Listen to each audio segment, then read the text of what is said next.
Hey guys, Big Dave here for TGN, and this week on Warfronts, I am bringing you a very special episode of Warfronts.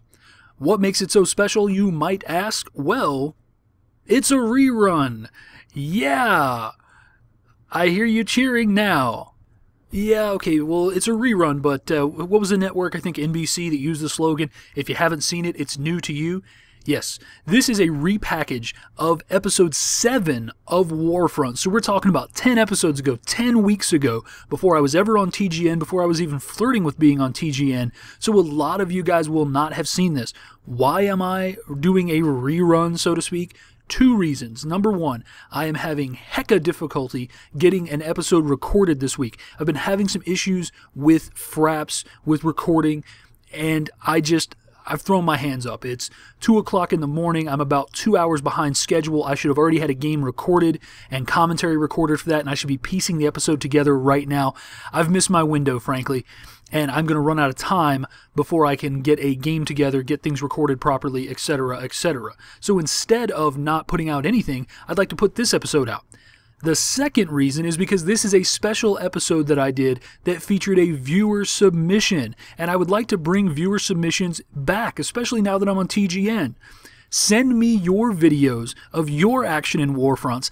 I'll take a look at them and I'll analyze them. I'll try to learn from them. What I want you to do is give me a video of a great performance or a bad performance, something that can help me learn. I am a player who is progressing at the game. I'm trying to learn. I'm trying to get better. Send me a performance that you think is particularly good, showing me things I should be doing, or send me a performance that is particularly bad, showing me things that I shouldn't be doing. I'll watch it and commentate over it just like I would some of my own footage for Warfronts. This is an example of what that might be like if you choose to submit your episode. So, without any further ado, this is the entirety of episode 7 of Warfronts from way back in the day, long before I was on TGN. It features my good friend Extreme Rogue with his level 49 Bard Spec Marksman. There will be some confusion over his spec in the episode itself. You'll see. Everything gets sorted out in the end. Well, guys, I hope you enjoy this special episode of Warfronts, and let me go ahead and turn it over to myself. Hey guys, Big Dave here for Tales of Talara, and welcome to Warfronts. Yeah, that's right, Warfronts, exclamation mark. Warfronts is my Rift PvP show that takes average PvE players like myself and attempts through self-analysis to try to help us improve our performance in Warfronts. So how do we manage to do that? Well, we do that by following the guidelines. Yeah, the guidelines. That's right. You know them, you love them. Our 4 guidelines. And of course, we have our 5th guideline, our unwritten guideline, have fun. All right, it is a game after all. Let's just have a little fun, guys. This week on Warfronts, the plan had been to follow my level 29 Rogue Bard into Codex for some support class action. But we have had a viewer submission. Yes, a viewer has submitted a Warfront video to the show for us to take a look at. So we are going to take a look at that this week as opposed to what I had planned. Many thanks to our submitter, Extreme Rogue, who is a friend and guildmate on Briarcliff PvP server. He is going to be spec'd this week into Marksman Bard, and he will be playing in Black Garden. Yes, another Black Garden episode. It's my favorite, it's your favorite, it's apparently everyone's favorite. So, without further ado, let's take a look at this week's special episode of Warfronts as we get our first viewer submission. Okay guys, let's start things off by addressing the obvious issues. Not in widescreen format, diminished quality. We're only running in 720p this week. That is going to be due to the source video. Now this video was taken with Rift's in-game YouTube feature. You know, the quality leaves something to be desired, but then again, this video was uploaded and then re-downloaded from YouTube, so we're going to lose something in that process as well.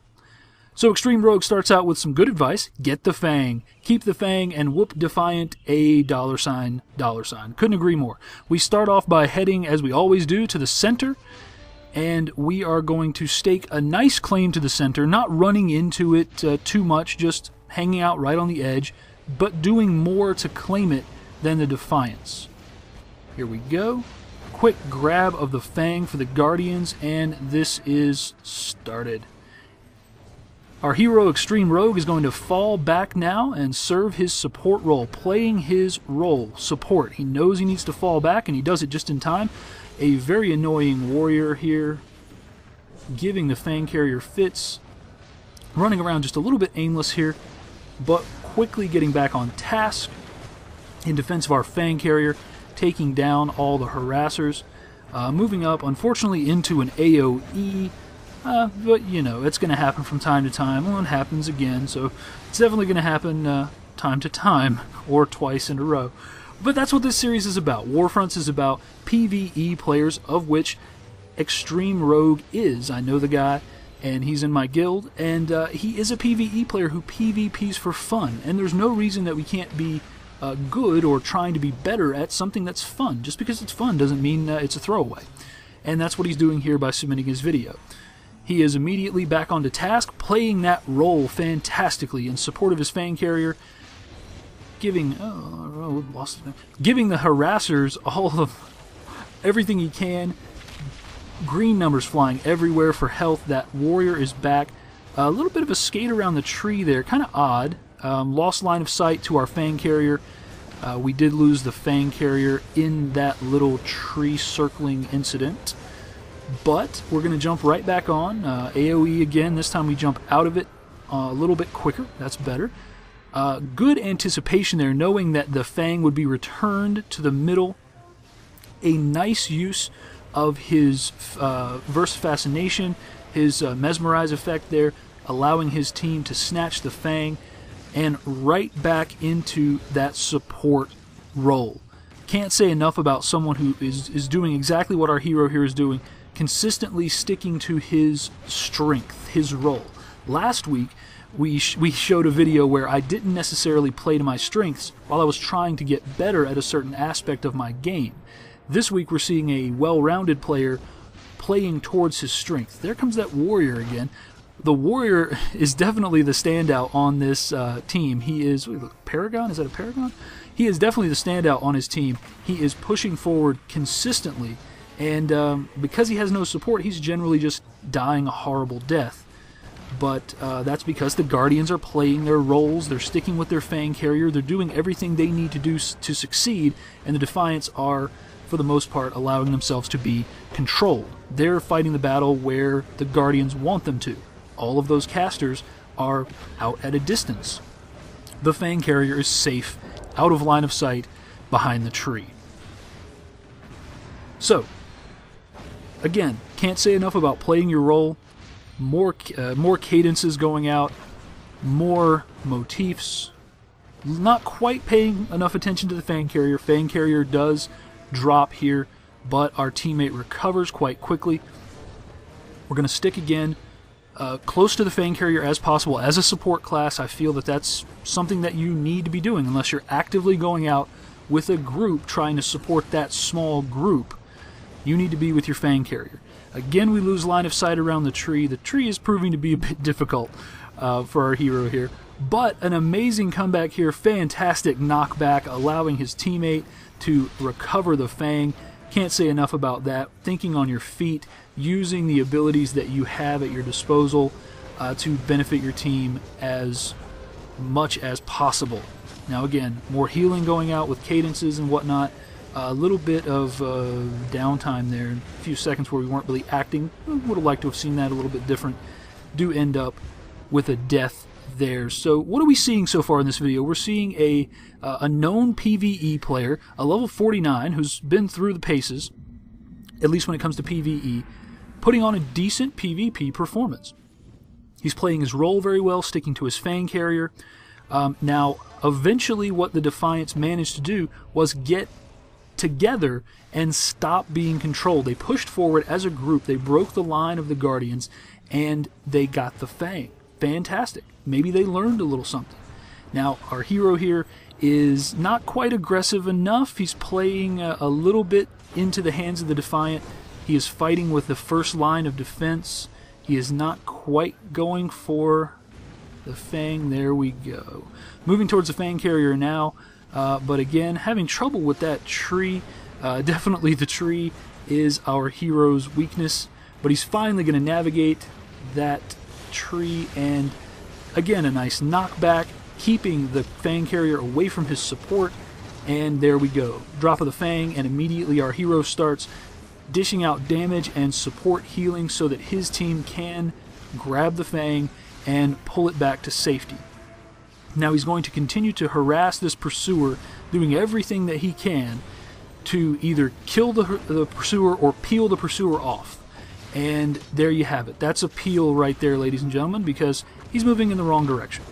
So even though we're going to lose our hero here, he did manage to separate that pursuer from the Fang carrier. Fantastic. That's exactly what we want to do. Quick bit of advice here from our hero. Get the Fang, keep it. Okay. That is definitely a good bit of advice. Moving forward here, unfortunately, the Fang damage and the aggressiveness, the newfound aggressiveness of the Defiant team is going to be a little too much for our Fang carrier. And here we go. We do manage to grab it again. The Defiant's trying to wrench the victory away, but it is just too close. 468, 470. Moving forward, ticking points up, ticking. A lot of good harassment now. You notice how the Defiants are playing much, much better. There are 4 or 5 people concentrating on the Fang carrier. This was not happening earlier. If this had been happening earlier, this game could have gone very differently. Instead, with that last Fang grab from the dwarf lady there, we are going to see a victory. And what does our hero have to say about that? Well, quite simply, that is how you win. Triple exclamation mark. I agree. That is how you win. Alright guys, so there we have it, our first viewer submission. I liked that a lot. Let's talk about what we learned today. What did we learn? Lessons learned. Well, we learned that the things that we study in the 20 to 29 bracket, in the 10 to 19 bracket, they still apply at the high levels. Control. Oh my God, can I say it enough? Control is still king. It doesn't matter what level you are. If you and your team allow yourself to be controlled, like the Defiants did in the first part of that match, you lose. As soon as those Defiants decided that they were no longer going to take the battle on the terms that the Guardians were setting, they actually started a comeback, but it was too little, too late. What else did we learn? Well, we learned that we still have to watch out for AoEs, frankly. But to expand on that, what we learned is that as the levels expand, as you get higher into the brackets in PvP, there's a lot more stuff to watch out for. So it's important in your early PvP experience to learn just instinctively to move out of that stuff, because you're going to start to have so many things, different abilities coming at you from different classes, that when you see something on the ground, if you can't immediately identify it as non-threatening, move away from it. This week we also reinforced a lesson that we've learned before, which is playing your role makes you very effective as a teammate, and it helps your team to victory. We saw our hero, Extreme Rogue, playing his role as a support character, and hey, his team won, and it was a pretty decisive victory, in part because he stuck by his Fang carrier and he kept the cadences and motifs rolling. And finally, we learned that, well, trees are big and they break line of sight, don't they? We had a little bit of trouble with environmental hazards this week. Watch out for environmental hazards. As effectively as the Guardians used the tree to line of sight the Defiants and hold on to the Fang for the majority of the match, the line of sight issues with the tree also sprang up for our hero a couple of times, actually 3, I think. So then the thing to remember there is, as much as line of sight can help us, it can also hurt us. So let's be aware of all environmental hazards and respond to them appropriately. And with that, I'm going to deem this episode of Warfronts a success. Our first viewer-submitted video has been put into the books. There you have it. Extreme Rogue, our hero. Many thanks to you. Many. If you'd like to support Warfronts by submitting your video, you can contact me on talesoftalara.com. That's right, I'm more than a YouTube channel, you know it. You can also hit me up on Big Dave at talesoftalara.com or send me a message here through the YouTube. Okay, guys, that's going to do it. I have been Big Dave, as always. TalesOfTalara.com, more than a YouTube channel. Check it out. And in the meantime, take it easy.